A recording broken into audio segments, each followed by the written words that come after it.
Hello, hello, hello. Ito yung project ko ngayon.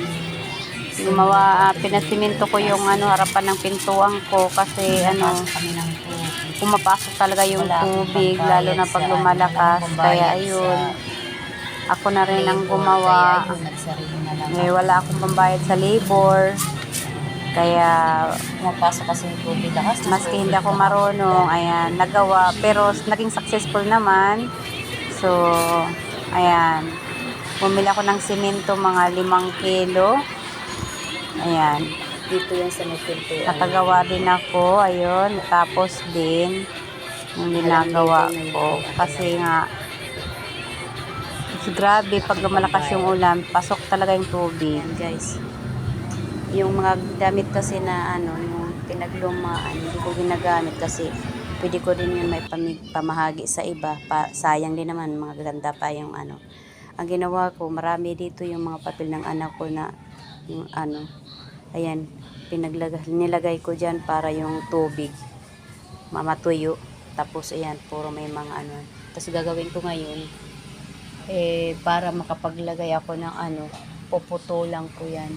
Kukunan ko yung yung pako. Ayan, ito. Yung pako, puputulin ko, may haksubdid na ako. Para malagyan ko ng plastic para hindi na tumulo. Ayan, oh. Ayan, dami. Magulo nga dito sa bahay, oh. Hindi pa nga ako nakapagligpit kasi inuuna ko muna yung Ayan, dami ng tubig na ipon. Ayan. Ayan, nilagyan ko na lang ng para yung tubig diyan dumaan sa tela, tapos diretso sa balde para hindi na tumulo dito sa sahig kasi wala na, sira na nga yung bahay ko, tumutulo pa, tas basa pa kami, wala na kaming mahigaan. Kaya ayan,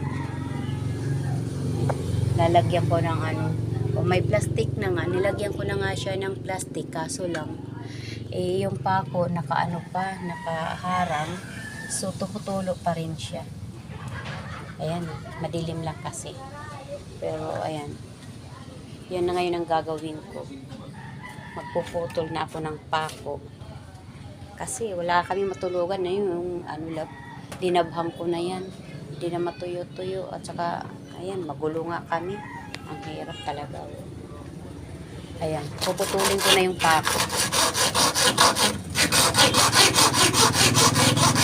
Para yung yung plastic makadaan, may pasok ko dyan kasi pag hindi ko may pasok,